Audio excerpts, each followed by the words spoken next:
wabarakatuh. Hai anak-anak semuanya. Perkenalkan, nama saya Ibu Evi Lestari dari SMA Negeri 1 Surade. Ibu akan menyampaikan sebuah materi pembelajaran sejarah kelas 10 fase E, yaitu tentang sumber-sumber sejarah. Selamat menyaksikan.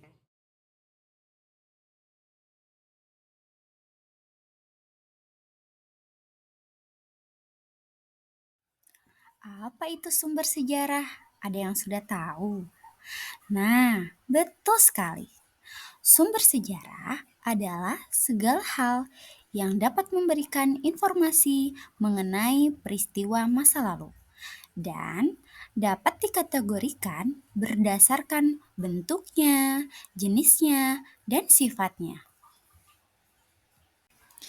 Gimana? Masih penasaran nggak dengan sumber sejarah? Kalau begitu, jangan kemana-mana ya. Tonton videonya sampai habis. Check it out! Kalian tahu nggak kalau jenis-jenis sumber sejarah itu ada dua? Yang pertama yaitu sumber sejarah berdasarkan sifatnya. Dan yang kedua yaitu sumber sejarah berdasarkan bentuknya. Kita uraikan yuk. Berdasarkan sifatnya, sumber sejarah dibedakan menjadi tiga, yaitu sumber sejarah primer, sumber sejarah sekunder, dan sumber sejarah tersier. Berdasarkan sifatnya, sumber sejarah dibedakan menjadi tiga, yaitu sumber sejarah primer, sumber sejarah sekunder, dan sumber sejarah tersier. Sumber primer adalah sumber sejarah yang paling kuat untuk dijadikan landasan pembuktian sejarah. Sumber primer dapat berupa penuturan langsung oleh pelaku sejarah, benda sejarah yang diakui oleh ahli, baik itu candi, prasasti, dan sebagainya. Sedangkan sumber sekunder adalah sumber sejarah yang lemah penggunaannya untuk membuktikan sejarah. Sumber sekunder dapat berasal dari penuturan orang yang bukan pelaku langsung sejarah atau saksi, maupun jurnal-jurnal tentang sejarah. Lalu, apa itu sumber tersier? Sumber tersier adalah sumber sejarah yang tersusun dalam bentuk buku-buku sejarah yang disusun berdasarkan laporan penelitian ahli sejarah tanpa melakukan lanjutan.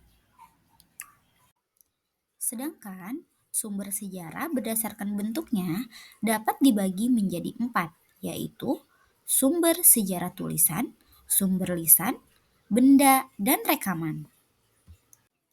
Sumber tulisan adalah sumber sejarah yang terbentuk tulisan-tulisan atau catatan-catatan peristiwa yang terjadi di masa lampau.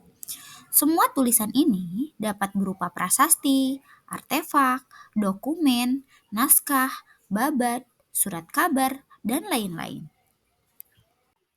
Sedangkan sumber lisan adalah sumber sejarah yang dipaparkan langsung dari pelaku sejarah pada saat terjadinya sejarah tersebut.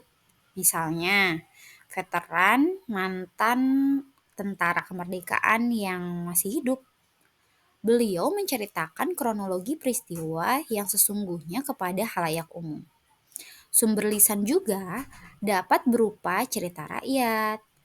Namun, sumber dalam bentuk ini masih diragukan keasliannya. Lalu kalau sumber benda?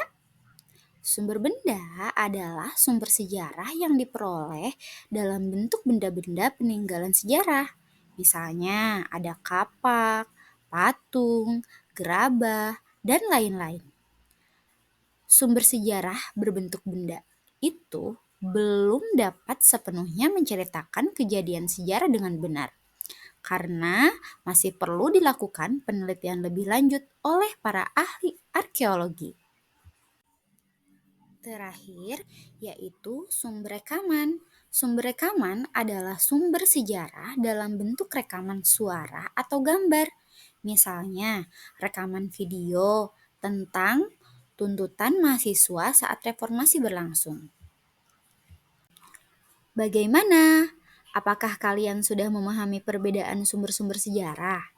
Kalau begitu, sampai bertemu di video selanjutnya. Burung kutilang burung cendrawasih. Cukup sekian dan terima kasih. Semoga bermanfaat. Wassalamualaikum warahmatullahi wabarakatuh.